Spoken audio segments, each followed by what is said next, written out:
Jordan, thank you so much for coming on the show.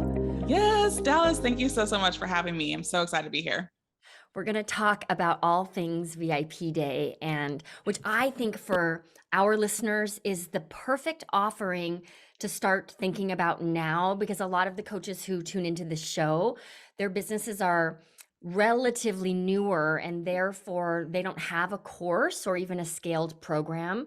But a VIP day is something that you can start offering right away. So you're the perfect person to convince everybody to do it. Yeah, by the end of it, yeah, I feel like a lot of folks will be convinced. That Yeah. tends to be a symptom of what happens.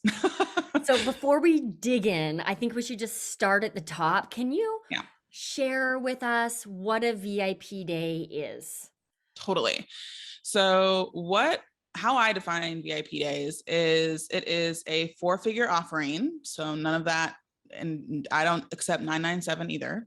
It is a 4-figure offering. So I mean, starting at $1,000 that lasts around 3 to 8 hours within a 24-hour period. So that is, within the midnight to 11:59 range. And it helps your client through an actual transformation. And what that entails is, again, however you're helping your clients now, whatever result, whatever breakthroughs, et cetera, that you're helping them with, you're able to look at, okay, what is, I don't know, the biggest win, or what is a way that I can move through this in a quicker fashion? That's really what a VIP day is for. And that's what we've seen in coaching at VIP days specifically, is looking at, okay, my 6-month program, my 12-month program of one-on-one, I take them through my 1, 2, 3 steps. And maybe my VIP day is just the first step of the 1, 2, 3. We can get into, all the different ways that you can build it within your current coaching model and whatnot. But really, it's a high ticket offer that is within a day, that helps your clients through a specific transformation. So this is not an ask me anything, pick my brain session. That's something different. It's not bad. It's just different. Yep. And a VIP day really is a specific actual system, method, framework. Yeah. And it sounds like the goal at the end of the day is for the client to walk away hitting a specific milestone. Exactly. So for all of you listening, let's pretend you're a health coach. And so there are all of these layers that you coach around. It's about thinking about your progress pathway and what's a significant milestone. Yes. That sets the client up to feel like they've accomplished something, but also that they have traction moving forward. Did I get that right? 100%. Yep. Yeah. So a health coach, it might be a VIP day all around meal planning. Yeah. Great. Exactly. Okay. Yep. Cool. So I want to know,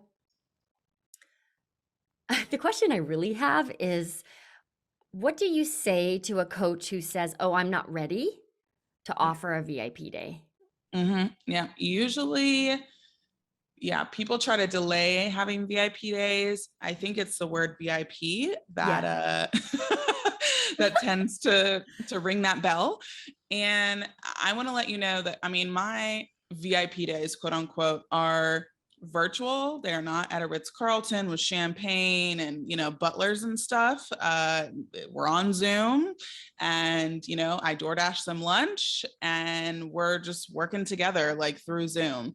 And I do send a gift before, and there's different ways to kind of surprise and delight. But I want to reassure you that the word VIP generally really stands for a VIP client experience, which looks different to everybody. Ritz-Carltons are great, cool. And if you want to do that, more power to you. And how you can really elevate the experience is through intentionality.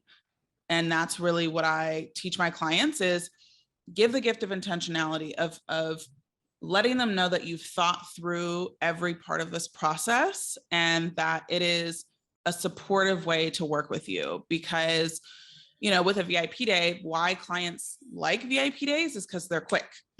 Right. They're like, I want the result today / tomorrow / yesterday.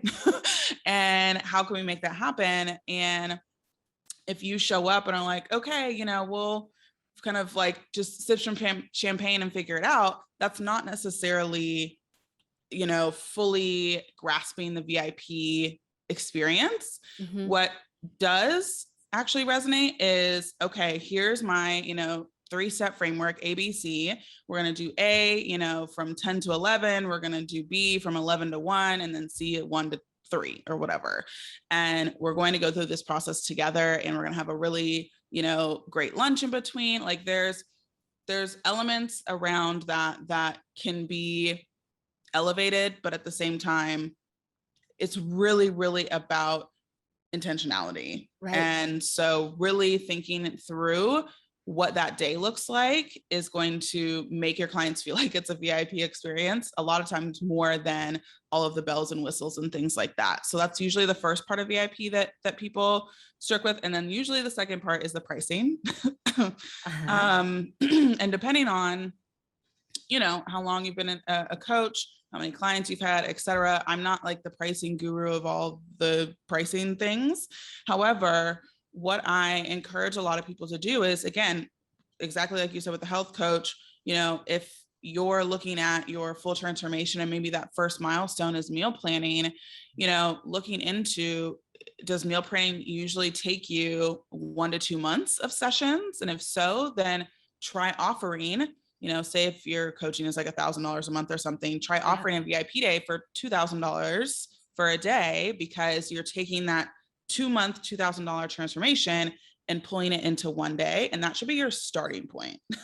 Yes. It's usually what I like to say, because from there you can totally, align the value with like, actually, this, if we did it in my other container, it would take this amount of days, but because we're able to do it faster, you're going to pay more. And that's in every industry. I'm not making this up. This is not Jordan's rule of pricing. This is in every industry. You think about Disney World, for example, you can go pay for the regular security line, or not security line, the regular ride line, and it'll take like an hour, 2 hours to go and ride the 5-minute Peter Pan ride. Or you can buy an extra, I don't know, $50 or something for like the fast pass. And that is a 20-minute wait for the same Peter Pan ride. So if the Peter Pan ride is a transformation, you can either wait 2 hours or you can wait 20 minutes. And the people who want to wait 20 minutes, you will pay more money because you're waiting less time.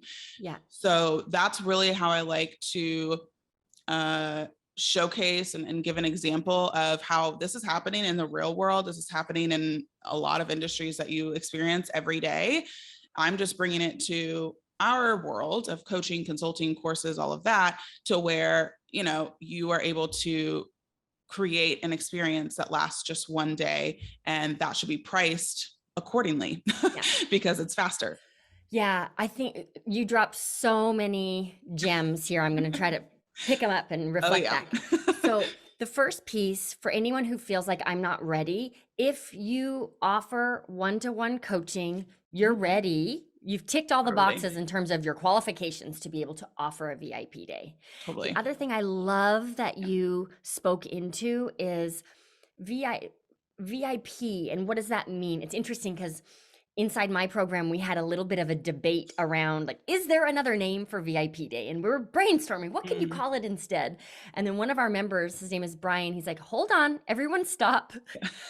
Think about who this is for. And the person who values intimacy, right? They get you one-on-one, who values efficiency, right? They get it done faster. They're also likely the person who values prestige, and therefore they want to pay more. Paying more is part of the experience for them. And they want to be called VIP. That was his point. He's like, you can't call it anything else because this is for the segment of your audience, everybody, that values everything that VIP means. Yes. And then I just love, Jordan, how you gave the advice around pricing. Think about the outcome the VIP day will deliver. How much would you charge? How long would that take if you were working every other week in a normal coaching container? And then how much would that cost? So that's a really tangible way for coaches to land on a price. Yeah. And I would offer VIP days. And my suggestion for those of you who hear Jordan say it's four figures or, right. It's four Yep. figures or more. Yep. If what it's going to take, like offer a VIP day for $500, finish that day, and then tell me that it's not worth $1,000, Very true. right? You will learn very quickly. Yeah. Yeah, I love VIP days, but at the end of the day, I'm done. Don't even look Same. at me. Yeah. Exactly. Yep. Where's my beanbag? Where's my Netflix? Where's my caramel corn? Like, Yes. I'm done. Yes, totally. Okay, so I think we've gotten pretty clear on what VIP days are. Can we talk a little bit more about the structure of a VIP day? You alluded to it a little bit, but I'd love to hear from you. Maybe we can compare notes. How do you Yeah. typically structure your VIP days? Yeah. So I have 3 structural types that I suggest. But I would say for coaches specifically, 2 out of the 3 of them make the most sense. And it'll show why. So the first one is backstage. This one I would not say makes sense in a coaching container because it is where you are not on the actual call with the person at all during the day. Who I've seen this work well for are website developers because nobody wants to watch you do code. Oh, God, right. You know, just build my website and call it a day. So website developers, sometimes copywriters, because they need to go into their, you know, writing sphere. So that's the first way. But again, I wouldn't say that's usually what I suggest for coaching containers. Second way is blended, and that is where you're on the call the entire time together. This totally makes sense for a coaching container. And this is where, again, it's a lot of question asking. It's a lot of, you know, let's set up some journaling exercises potentially throughout the day to see how they're feeling, reflection, feedback. And we've had coaches in our program and stuff that we've had a marriage communications coach who literally the entire day is with the couple and working through their communication patterns and creating a new plan at the end of the day to go and be great and practice better communication as a couple. And so, yeah, blended is what I generally recommend for coaches. However, the third type is bookend.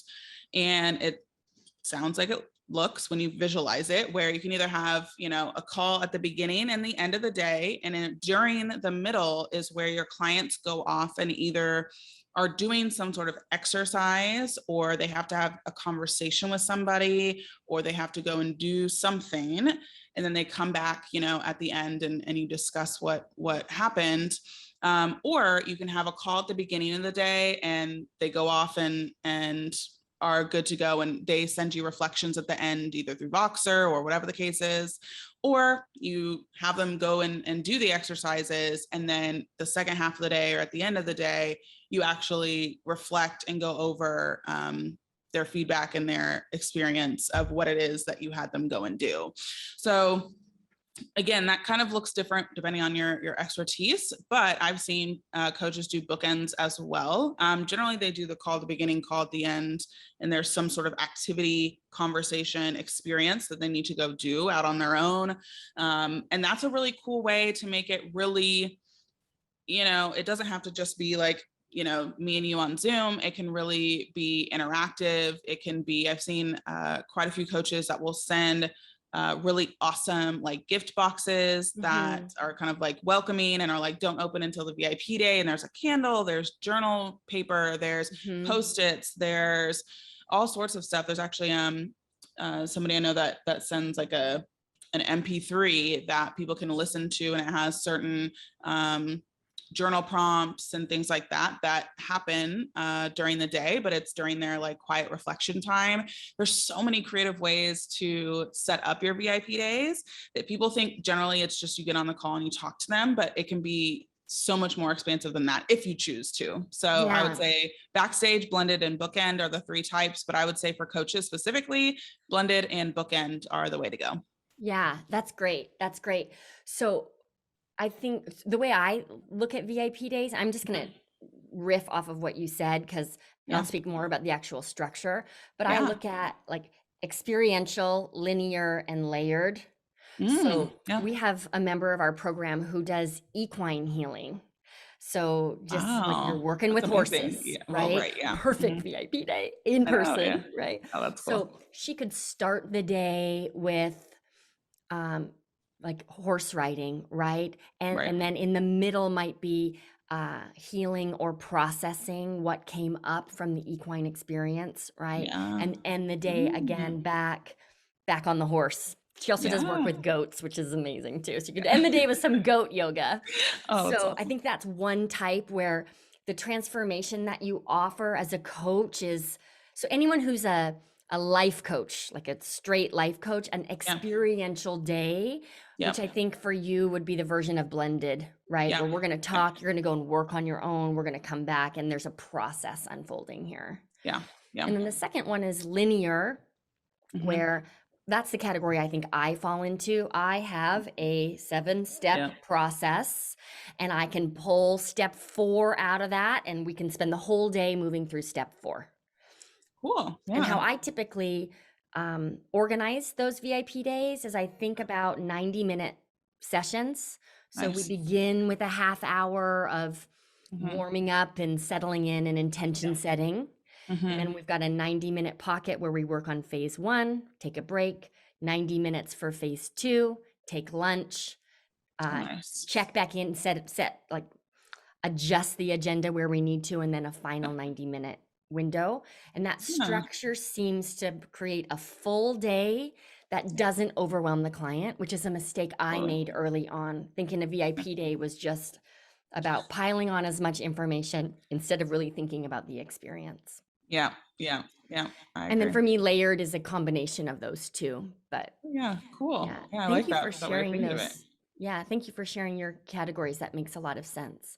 Yeah.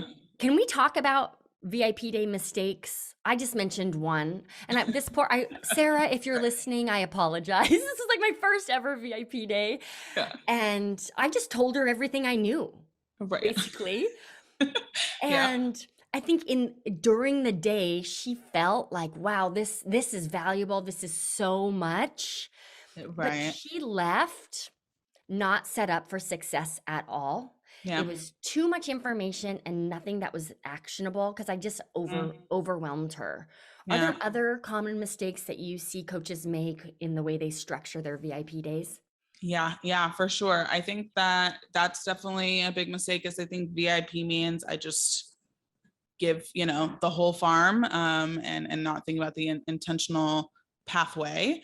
I think that another big mistake that I see people make is, and this has been more recent, so I don't know if this is a way somebody's teaching it or what, but it's like this is what I'm calling it, but like an a la carte VIP day where it's like, okay, I have a VIP day and you can choose 1 or 2 of these 9 options and I will put them into a VIP day and do them for you.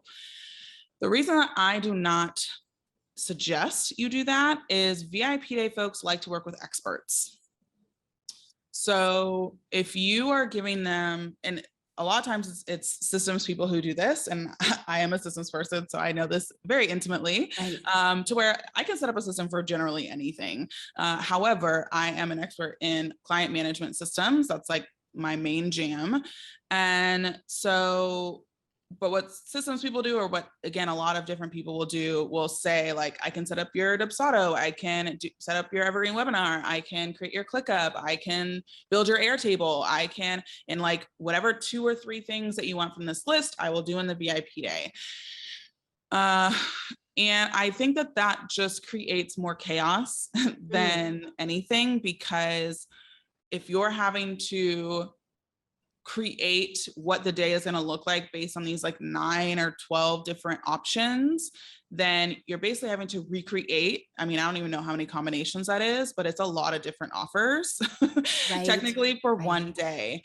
And so I don't find that that is beneficial for you as the provider of that, or as the person looking for it, because again, VIP is a certain kind of person. Like we want the expert, we want the person who can do this, with their eyes closed and, upside down. And so if you can't truly nail what milestone, what result, what transformation we are going to have together, then that actually breeds a lack of confidence, because I'm like, are you an expert in this, or is this just something that you could do? And again, VIP day people want people who are an expert, who live and breathe the stuff that they do, not just things that they can do just because. So that's definitely a mistake that I see. And again, it reflects in they, are saying no one's buying my VIP day, and that was why.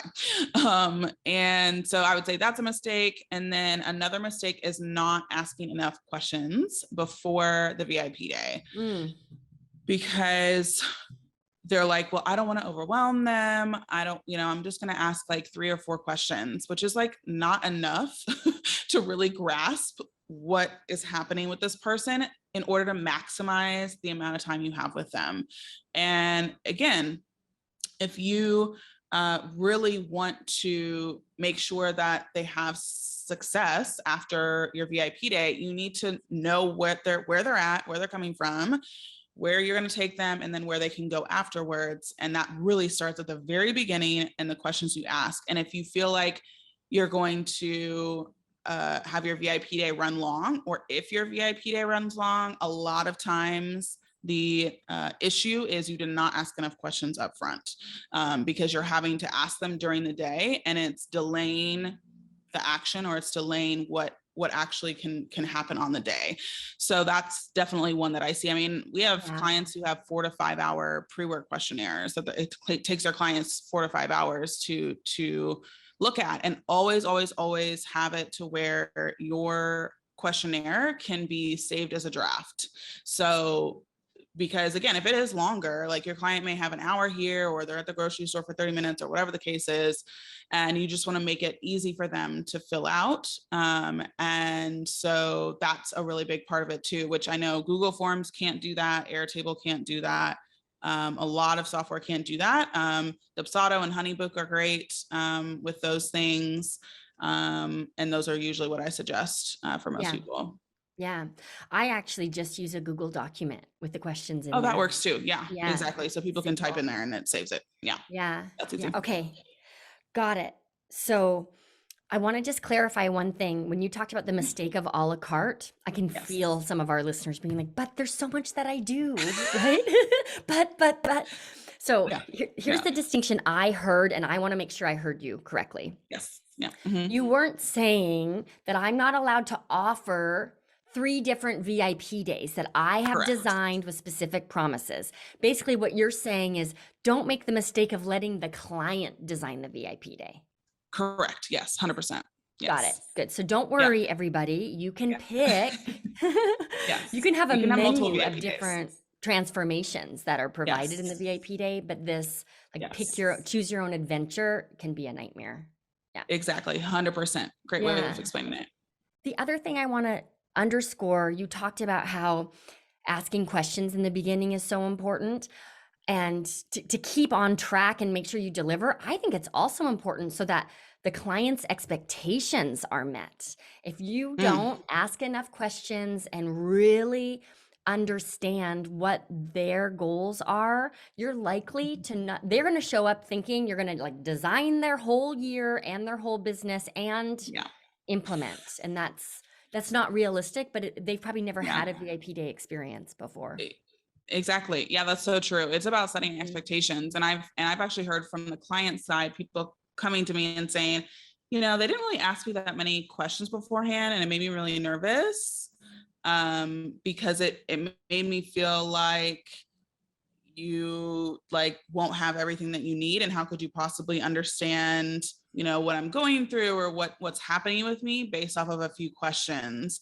And so then you're having to catch up when you get on the VIP day with that person, because they're already not feeling so hot about stuff. Right. So definitely adjust your thought process around, I'm asking too many questions, I don't want to overwhelm them. It breeds clarity, and it breeds confidence, because it's saying, I know exactly what questions I need to ask, and I want to know your circumstances before we get on this VIP day, instead of figuring it out as we go throughout the day. And of course, you can ask follow-up questions and things like that on the VIP day, of course, and make sure that you just set yourself up for success. Yeah. And again, make sure everyone's expectations are in check. Totally. Yeah, that's really helpful. Yeah. One way that let's talk about pre-work because you talked about this Mhm. questionnaire. Yeah. I'm lazy, so Yeah. just letting everybody know. I am as well. Yes. I don't like reading things. I Yeah. just don't. So Hmm. what works for me, instead of sending the client a questionnaire that now I'm gonna have to read the answers to, You will. is Yeah. for me about 3 weeks before the VIP day, I Yeah. schedule a call where we talk through all of the questions. Oh, cool. So That's that's nice. just because then it's done for me. I'm not going to have to read Right. 4 hours worth of their writing. And I Yep. find for the client, it also for them feels efficient and they feel cared for. So we'll Yeah. typically meet, set intentions. Yeah. I ask all of the questions I need to, and then we'll have a shared Google Drive folder Nice. where I might pop other follow-up questions in or resources for them. Yep. So usually after that pre-work call, I walk away knowing what, if any, prep work I need to do, and they usually walk away with an assignment as well. And Nice. so that's saved me from having to read people's answers because I Yeah. don't like it at all. Oh, So, totally. what I is get your that. prep work Yeah. like? How do you structure that part of the VIP day? Yeah, totally. So I would say mine may be a little different because I'm a systems person, Right. but I use a lot of screenshots to explain what it is that I need from people, or if there are certain metrics that I need to understand, I tell them how to find them. Because again, for us, them clicking around on the VIP to try to find this stuff, it's like, no, like, let's not play this Right. game. So I love a good screenshot. I love a good Loom video to, again, help the client, because a lot of us have bias around our own expertise, knowledge bias, right? We know everything, we know, we have it all together, but our client, again, like you said, is either this may be the first person they've ever hired to help them in this arena. This may be the first time they've ever been coached. This may be the first time they've ever like done a VIP day. There's a lot of firsts going on. And Yeah. so if there is language that you're using that they are not familiar with, I definitely encourage you to start to familiarize themselves with that, whether that's through, I've seen it done in like a private podcast form, Mhm. which is kind of cool. And just sharing, again, like, their world and the lingo that they can familiarize themselves with. I've seen people, again, literally just send a lingo glossary and say, like, you don't have to like read this right now, but just have it with you, like when we're talking, and we can, clarify it if need be. But here's just like, a sheet for you to reference if I'm saying something that you aren't familiar with. And so, but yeah, my pre-work is very wordy because I have to know all of that Right. stuff. And so, yeah, and it takes usually about 3 to 4 hours to complete and whatnot. Like, I ask every single tool that they have in their business. And instead of, asking like, what do you use to schedule your social media? Like, I have, social media scheduler, and then inside the little form area, I have, later Hootsuite, so that they can be like, oh, this is what she's talking about. So again, help Right. your clients help you. Like, don't leave it super open-ended to where like they're having to think a lot. Like, I have a lot of like I guess helper text in my questionnaire, because Mhm. I want this to go fast for you too. I'm not trying to make this, grueling and whatever else. And actually something that I picked up from a VIP day that I had hired somebody for, which was for website development, which that questionnaire was brutal. And she knew it. But she said, or she had given me a Starbucks gift card and said, this is going to be brutal. I already know. And in order to make this like an easier process for you, go get yourself a latte or whatever your favorite beverage is, and like fill it out. And I was like, you know what? I will go get myself a latte and I will fill this out with a lot more caffeine in me. So, then I started doing that as well, because with systems work, people are like, oh my gosh, software. Right. So I think that really thinking through, again, like if you're having really tough conversations or really tough questions to ask, Mhm. even a small treat of a $10 Starbucks gift card for them to go and get some tea, sit in their favorite reading chair and like fill it out.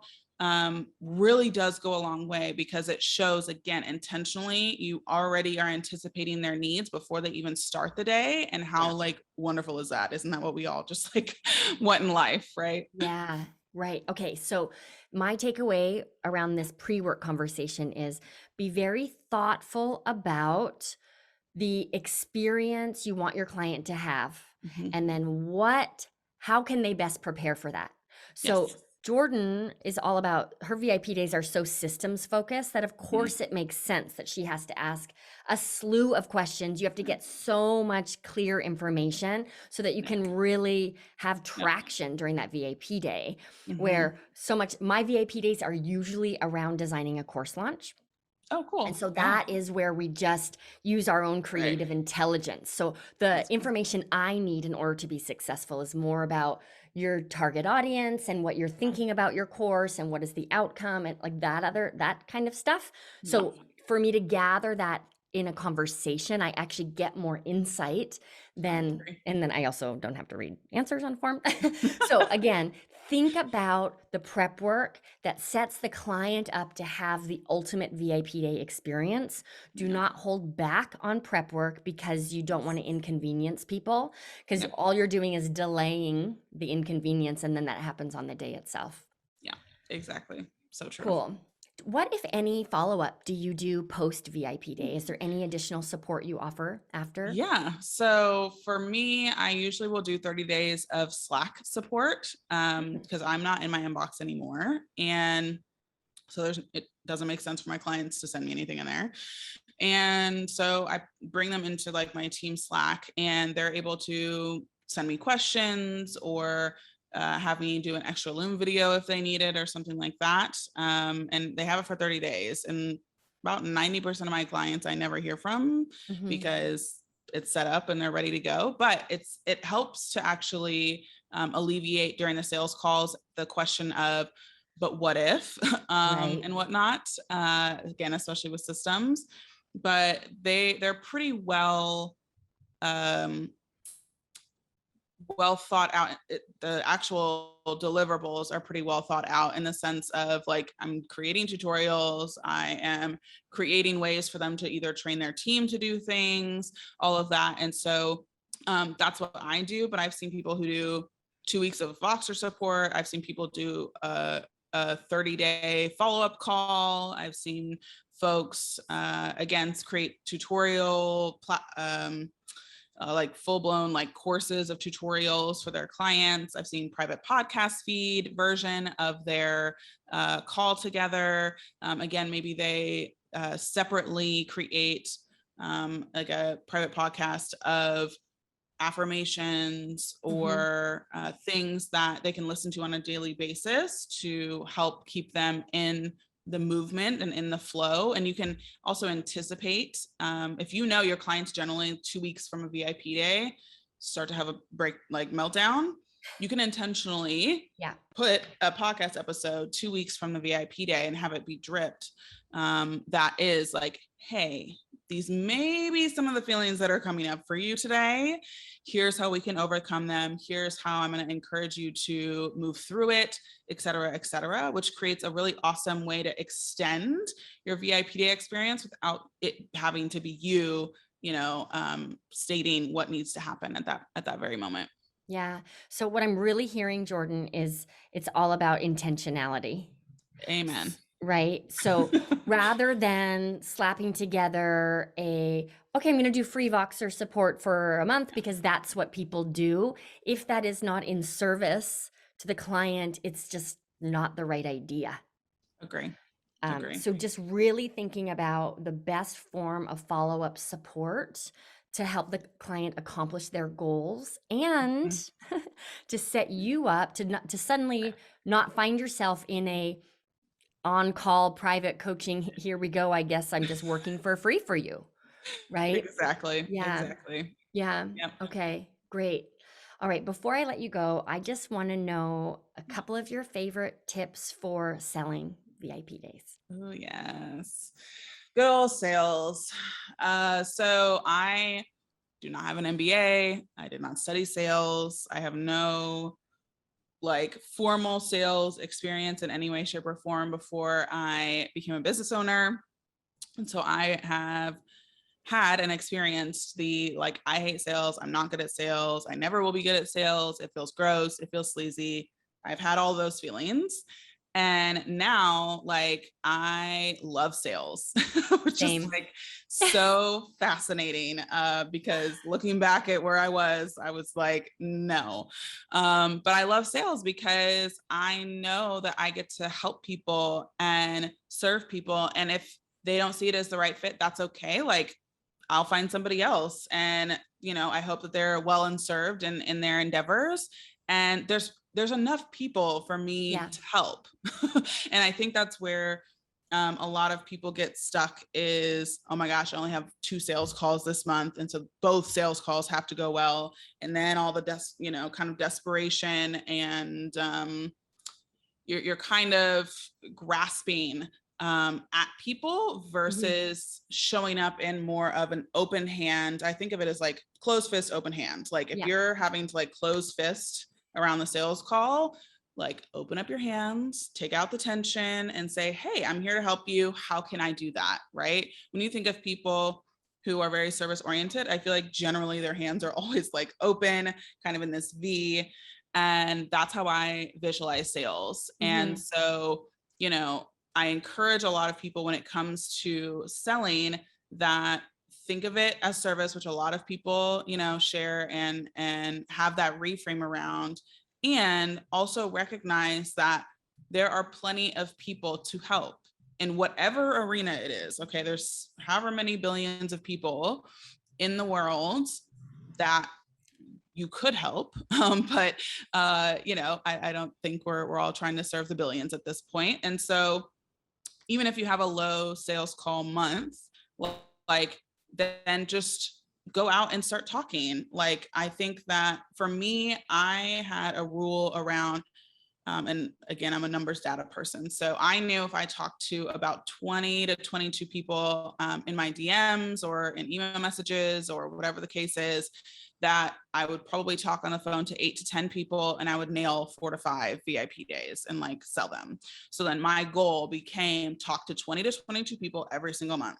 That's all you have to do, Jordan. And it's not anybody, any 20 to 22 people is, again, what you talked about with target audience. Like, I know who my people are. I know, like, I work with seasonal business owners. So that's wedding professionals, tax professionals, hail damage consultants, those sorts of folks. And so I know when their seasons are on and off. And so whatever month it is, I know generally who I'm targeting. I'm not targeting wedding planners in the summer. I'm not targeting tax professionals in March. Like, so I can kind of create that, that cadence to where I'm able to connect with the right people at the right time and bring those clients in every single month. And to have only 20 to 22 conversations every single month felt really easy and chill to me. I'm not like a talk to millions kind of person. I'm a very, very one-on-one. And so I would also encourage you, you may not know that number for you right now. However, I encourage you to inquire and start paying attention to those numbers of how many people am I talking to and what result do I get from that? And again, you can kind of play around with, how to get the numbers better and better, but I just encourage you to start paying attention to the numbers in general. Yeah, that's really great advice. I just want to add one other thing for our listeners around the sales call piece with offering the VIP day. And again, this is for those of you who right now what you offer is one-on-one coaching in particular. I love in a sales call giving people a chocolate or vanilla option instead of a yes or no option. It really transforms the energy of the call. It's just, instead of are you in or are you out, it really is how can I best help you? That distinction. Okay. I love that. So a VIP day can now become your chocolate, right? So vanilla is I help women transform their relationship with food. We'll stick with the health coach theme here, right? There are 2 ways we can do that. One would be to work together on a monthly basis. We'll meet twice a month, blah, blah, blah. Right? The other would be to get started with a VIP day, and here's what that looks like. Which one feels better for you? So I love just plopping a VIP day right in to one of your offers in a sales conversation. I have seen how it impacts the conversion rate because it, like I said, it Oh, yeah. shifts the energy of the call. Yeah. Oh, totally. Yeah, I agree. I do VIP days and VIP weekends. And so it depended on a few things, whether they needed the shorter container or the longer container as the VIP The weekend. longer, But the 48 um, hours is the longer container. exactly. But I agree. I think that's a great way to go into a sales call, is giving those options and having people contemplate which one versus, again, the yes or no. That was Yeah, good. great. So before we say goodbye, thank you. This has been so valuable and I feel like really actionable for our listeners. Is there anything else that you want to share around VIP days that we haven't talked about yet? Yeah, I think the biggest thing I want people to recognize is that VIP days really are a win-win for both you and your clients. Mm, And you know, when it comes to, offers, I think that people feel as if one side has to give.